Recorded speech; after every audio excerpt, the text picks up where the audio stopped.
Hello, welcome back, and oh boy, Suicide Squad Isekai just launched a couple hours ago, really early in the morning as well. Interesting launch time. They also just aired 3 episodes right off the bat, so we are eating good today. In this one, I'll be reacting, reviewing, and analyzing, as always, the first 3 episodes of this show, and also giving my general first impressions of the show at the end. So stay tuned for that. First of all here, I do want to quickly talk a bit about the premise, right? Many of you probably know a lot about DC, right? DC Comics, DC characters, which is of course where the Suicide Squad is from. Personally, I've never really had any sort of knowledge or investment in the DC universe, outside of watching like CV shows like Arrow, I guess. So I'm coming into this with a lot of just blank drawers, so to speak. I'm not super invested in the lore, the backstory of these characters, and I don't know a ton about them. But as we get into the first episode here and the first few episodes, it is clear that these characters are extreme in their, let's say, characteristics and psychological profiles as well, I would imagine. Just because they have this really well fleshed out backstory, as far as I know, from the DC universe, and all these set character traits and such that have proven to stand the test of time, I suppose, in comics and whatnot, they do prove to also be interesting and overall good in this anime isekai setting. And of course, when you get a bunch of crazy characters like these, like Deadshot, Harley, and others, they make this wonderful, fun mix of crazy that you can't really look away from, because there's always something happening that you think to yourself, God damn it, how can these people do what they do? They're absolutely mental, but in a good way. Now, I want to talk a bit about what this show does best, because after the first 3 episodes, definitely what is keeping me engaged in this show, most of all, if not completely, is the humor, the dialogue, and the interactions between characters. Now, currently, I'm not super invested in any character in the story right now, even the Suicide Squad, but the witty commentary, the just craziness in the interactions between the Suicide Squad and also between the Suicide Squad and other characters in this story really keep things fresh and entertaining. You know, the wannabe playman actor who uses all these parallel examples, thinking himself to be the main character in this isekai story. For example, in episode 2, I believe, talking to this knight that comes to investigate them after they beat these orcs, and it's like, yes, this is the part of the story, you know, where they take me to the king, and you know, we get to be heroes in this wonderful world. Then cut to black. Instead, they just get thrown in prison. Like, yep, that sounds logical. Yep. And just so many more examples like this, right? In the first few episodes. Even just the smaller comments, for example, we get one from the Argus agent that we get introduced to that is in prison with the Suicide Squad, and when he explains, you know, why Amanda Waller and Argus, whatnot, sent them here to this isekai world, was, of course, as is in classical American fashion, to extract all the natural resources and minerals from this world to enrich themselves. It's like, goddamn, you can't have written it any better to explain why they are in this place. This Argus agent as well, just later in the episode, provides us with even more comedic relief when he has this dialogue with the knight that comes to escort him to the princess and whatnot, and he says he can, you know, talk to them because he picked up language from the orcs and ogres, whatever, in prison. But of course, the language he picked up in prison isn't, well, ladylike. And he pisses this guy off so much while having no idea what he is saying, right? All of these things, all of these examples, all of these isolated elements and scenes in the first 3 episodes really make you chuckle and make you somewhat laugh and make you have a fun time, right? That is definitely the highlight of this show so far for me. It makes me smile, makes me smirk, makes me feel like, you know, I can have a coffee or some sweets or whatever, some snacks, and just have a good, fun time. Even the entire interaction when Deadshot confronts Rat, this antagonist Isekai Squad, or Suicide Squad character we get introduced to in episode 3, and explains to them how they are friends, quote-unquote, but then explain to us how he thinks they are friends from prison before, and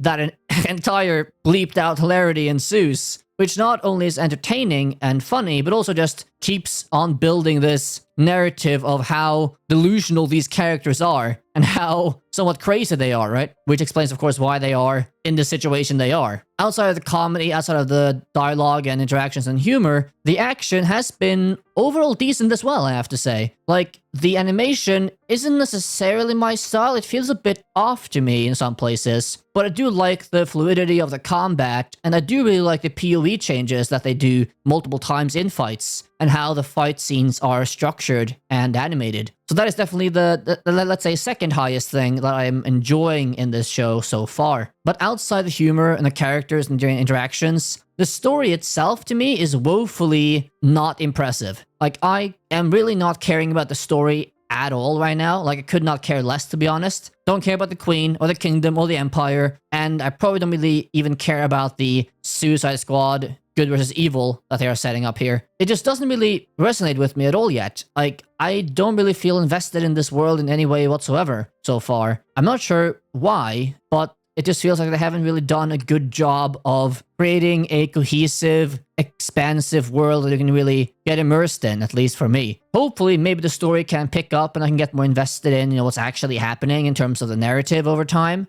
But in a case that doesn't happen, which seems more likely than not, still, I'll be pretty, entertained and happy just seeing these crazy characters doing crazy things, having fun times together, and just joking, laughing, making me smirk and laugh, and having some good action in between. I don't think you really need more than that in a show like this, but of course it would always be nice when you do get that as well. Now, before we get into my, let's say, summary thoughts and general first impressions, if you are liking the video here, want to see more of this show and me in general, then please remember to like and subscribe. It greatly helps out the channel, this content, and everything I do on this channel, so thank you kindly for that support. Now, when we go over to my general thoughts on this show so far after the first 3 episodes, as I mentioned before, by far the biggest, most interesting part of the show for me, it's the dialogue. It's the interactions between our main characters and the main characters and others. It's the humor. It's the just entertainment aspect of these crazy characters mixed together and how it all turns out from there. The story, as also mentioned briefly, is very lackluster to me, and it's not gripping me at all. But because of the humor, the dialogue, the interactions, and somewhat the action, it is still keeping the show alive for me and interesting enough to still be somewhat engaged in it, for now anyway. I think this show, while it is decent so far, and I think it has potential, I think it can really just step it up another few notches for me if they go balls to the wall with the premise, right? And have just super crazy fun with it, right? Just go balls to the wall, go crazy, just do absolute shenanigans in this isekai world with the Suicide Squad, and just not care, right? If they go even more crazy than they already have and keep just pushing the envelope more and more throughout this season, then I think it will be a very fun time that I might end up really enjoying. But if it just sticks to, let's say, the routine it's set up so far and the route it's set up so far, I mean, yeah, I'll probably enjoy it overall, but I'm not going to say it's going to be amazing or anything like that. That some others might. The action scenes as well, and the animation, I think, is generally good. For some reason, the animation feels a bit off to me. I'm not sure why, but there is something about the style or something about how they've made it that to me the animation feels kind of weird, and it's off-putting to me in some areas, which I don't really understand. But overall, feels good. Especially the action scenes, I would say, are well made, and I like how they are choreographed, so to speak. In the end, I think that this show will be, a fun time, a chill time for those that want to enjoy just some crazy eccentric characters, especially those that are really into the DC universe and getting to see them in like an isekai setting, blending this Western and Eastern concept and trope. But I don't believe the story will be engaging for most anyone, as it feels pretty bare bones right now. But as long as you can have a good time, joke around, smirk and laugh, and enjoy the action, I think you'll have a generally good time with this show. As a very final note, I would say that I don't think this show, as it's currently going, will be talked much about after the season ends. To me, it's a show that you will probably enjoy at least somewhat as it is airing, but after it ends and in coming seasons or even years from now, I really doubt this show will be anything you will, let's say, recommend to someone to watch or will stand out to in any way, or something you will really remember as, oh yeah, that was really good. But yeah, that was, really special. Of course, it doesn't need to be. Far from every anime needs to be that sort of show. But I was having a slight higher expectation going into this, considering it is Warner Brothers and considering this is, let's say, a more big budget show as far as I am aware. Anyhow though, not a bad start. Decently enjoyable first 3 episodes.